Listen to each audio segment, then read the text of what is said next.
जब से हमास ने इजराइल पर अटैक किया उसके बाद से इजराइल ने गाजा पट्टी को 2 टुकड़ों में बांट दिया है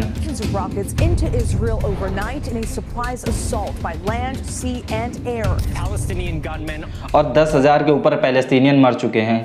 And just over 11,000 have now been reported dead in Gaza. और 4,000 जिसमें बच्चे मारे गए हैं। फिर भी हमास के सपोर्ट में कोई अरब देश जो मेजर पावर है अरब में वो कोई नहीं खड़ा हो रहा है, लेकिन कुछ देश से स्टेटमेंट आ रहे हैं, जैसे पाकिस्तान से आया, टर्की से आया, यमन से आया, ईरान से आया और बहुत सारे देश, इन सब देशों से स्टेटमेंट्स आए हैं जिन लोगों ने इजराइल को खुलेआम धमकी दी है। 57 मुस्लिम देश होने के बावजूद इजराइल में ऐसा क्या है जो किसी से नहीं डरता? ऐसा क्या है इस वॉर में कि 57 देश कुछ कर क्यों नहीं पा रहे हैं? जिसमें से कुछ देश हैं जैसे कि पाकिस्तान ने, जो इस्लामिक जो 57 देश है इस्लाम के, वो सबसे ज़्यादा मजबूत देश पाकिस्तान को माना जाता है, OIC का सबसे मजबूत देश, उसके पास न्यूक्लियर वेपन है जो आए दिन इजराइल को धमकी तो देता है, लेकिन जब रियलिटी की बात आती है तो ये चेंज हो जाता है। जैसे आपने टर्की का स्टेटमेंट अभी सुना होगा कि टर्की ने बोला है पार्लियामेंट में कि İsrail, sende atom bombası, nükleer bomba var ve bununla tehdit ediyorsun. Bunları biz biliyoruz. Ve artık ecelin geliyor.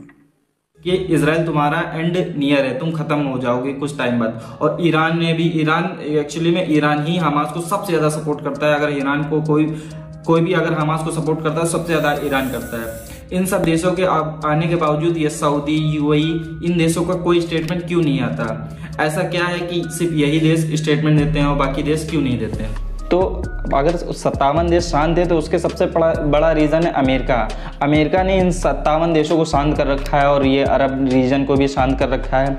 America की वजह से इजराइल इतना आगे बढ़ चुका है। इजराइल का मकसद सिर्फ पैलेस्तीन को कब्जा नहीं करना है, बल्कि ज़ायनिस्ट मूवमेंट के अकॉर्डिंग ग्रेटर इजराइल बनाना है। आप ग्रेटर इजराइल का नक्शा इस तरह देख सकते हैं कि ये ग्रेटर इजराइल जो इजराइल चाहता है एक्चुअली में कि इजराइल ऐसा बने। लोग हमास की तो बात करते हैं कि हमास पैलेस्टीनियन को मार रहा है, लेकिन इजराइल की बात नहीं करते हैं, बल्कि इजराइल ने हमास से ज़्यादा हॉस्टेजेस कैद कर रखे हैं पैलेस्तीन के। और जिस तरह बच्चों को मार रहा है हमास ने, तो इतने बच्चों को नहीं मारा जिस तरह इजराइल ने मारा है, उसकी कोई बात नहीं करता। खैर टॉपिक पे आते हैं। तो अमेरिका की वजह से ये सारे देश शांत बैठे हैं। अगर आप देख रहे हैं पाकिस्तान बोलता तो ज़रूर है कि हम इजराइल को ख़त्म कर देंगे, ये कर देंगे, लेकिन अगर पाकिस्तान को देखेंगे, पाकिस्तान का बजट अगर $12 बिलियन है तो उसमें $3-4 बिलियन US से आते हैं। अगर ऐसा करेगा तो US उसका फंड रोक देगा। दूसरी चीज़ टर्की है, मतलब मजबूत देश, वो नाटो का मेंबर भी है, लेकिन टर्की में बहुत ज़्यादा इन्फ्लेशन है। अगर टर्की का इन्फ्लेशन कंट्रोल करना है तो वो US से पंगे नहीं लेना चाहेगा, जाहिर सी बात है। इस वजह से टर्की के भी सिर्फ स्टेटमेंट आते हैं और टर्की कुछ नहीं बोलता, बल्कि टर्की पास अच्छे ड्रोन है, जिन ड्रोन ने रशिया को परेशान कर रखा है, क्योंकि रशिया यूक्रेन वॉर में टर्की ने यूक्रेन को ड्रोन दिए थे, जो कि जिन ड्रोन का यूज़ अच्छे से यूक्रेन ने किया और फिर रशिया को उस चीज़ से बहुत ज़्यादा परेशान किया। आज भी रशिया इतना ज़्यादा इस वजह से उलझा है क्योंकि ये ड्रोन्स वहाँ पे बहुत ज़्यादा काम आ रहे हैं। अब बात करते हैं ईरान की। ईरान के ऊपर इतने ज़्यादा सैंक्शंस लगे हुए हैं कि ईरान की इकोनॉमी पूरी चौपट है। इस वजह से ईरान इस चीज़ का खुल के विरोध कर रहा है कि हम तो वैसे ही बर्बाद हैं और US और सैंक्शन ला देगा, उससे कोई मतलब नहीं है, क्योंकि ईरान के ऊपर पहले से ही इतने ज़्यादा सैंक्शंस लगे हुए हैं।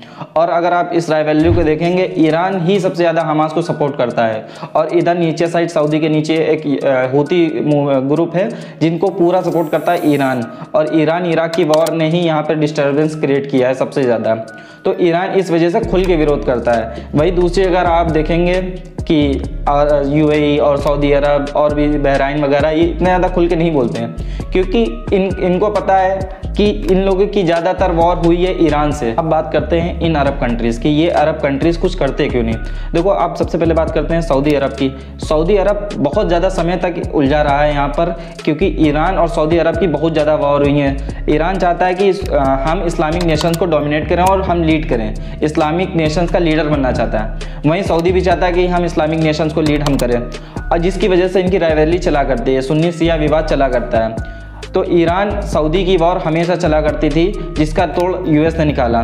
US ने कहा अगर तुमको इन सब चीज़ों से बचना है और आगे इकोनॉमी मजबूत करनी है तो तुमको यहाँ पर शांति लाना चाहिए। अगर तुमको वाकई में ईरान को डोमिनेट करना है तो तुमको इकोनॉमिकली मजबूत होना पड़ेगा, जिसकी वजह से US ने अब्राहमिक अकॉर्ड निकाला। अब पहले तो यूएस ने ऑस्लो अकॉर्ड निकालकर PLO और आसपास के जितने देश हैं उनको शांत करा दिया था, शांति पीस ट्रीटी साइन करवा ली थी। उसके बाद यूएसए ने ऐसा किया कि अरब देशों को शांत कराने के लिए और एक ट्रीटी लाई जिसको अब्राहमिक अकॉर्ड बोला गया, जिसमें 6 देशों ने साइन किया, जिसमें से UAE, बहरीन, मोरक्को और 1-2 देश और थे। और यूएस इसमें सबसे आगे चल रहा था, यूएस ही साइन करा रहा था, उस वक्त के प्रेसिडेंट डोनाल्ड ट्रंप थे। तो व्हाइट हाउस ने ये सारा कारनामा कराया और इन देशों को शांत करा दिया। नतीजा ये हुआ कि इजराइल को दुबई का एक्सेस मिल गया।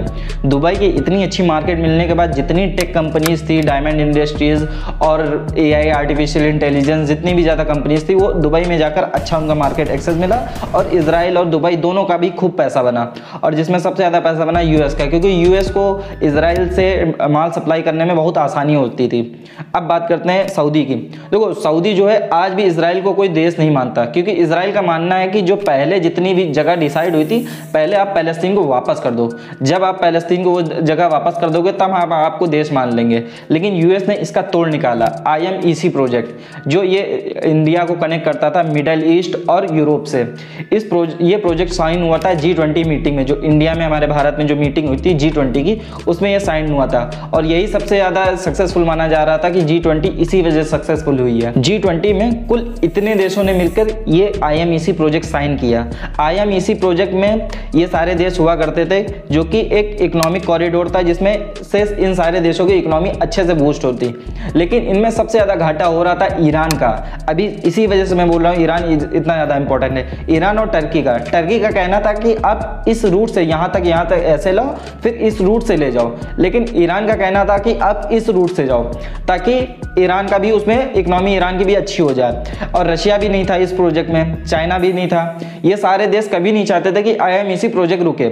इस वजह से इजराइल के जो डिफेंस मिनिस्टर हैं उन्होंने खुल के बोला कि ईरान ने ये इस वजह से हमला कराया ताकि ये IMEC प्रोजेक्ट रुक जाए।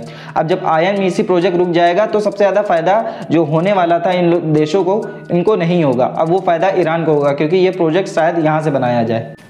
ये रिलीजियस वॉर ना होकर ये स्ट्रेटेजिक वॉर ज़्यादा लग रहा है, क्योंकि जिस तरह इजराइल की लोकेशन है उसको सबको इन्फ्लुएंस करती है, इन सारे देशों को इन्फ्लुएंस करती है। इस जियोपॉलिटिक्स में कोई किसी का दोस्त नहीं होता, कोई किसी का दुश्मन नहीं होता। सब अपने अपने नेशनल इंटरेस्ट के लिए लड़ाई करते हैं, सब जितने भी देश हैं। और इसमें इंडिया का स्टैंड क्या है? इसमें इंडिया का स्टैंड ये है कि 2 लोगों की 2 पक्ष की वार्ता हो, जिसमें 2 स्टेट सोल्यूशन बोला जाता है कि इजराइल और पैलेस्तीन हम दोनों को देश मानते हैं। इंडिया इजराइल के साथ भी खड़ा है, पैलेस्तीन की भी साथ खड़ा है और दोनों को रिकॉग्निशन करते हैं।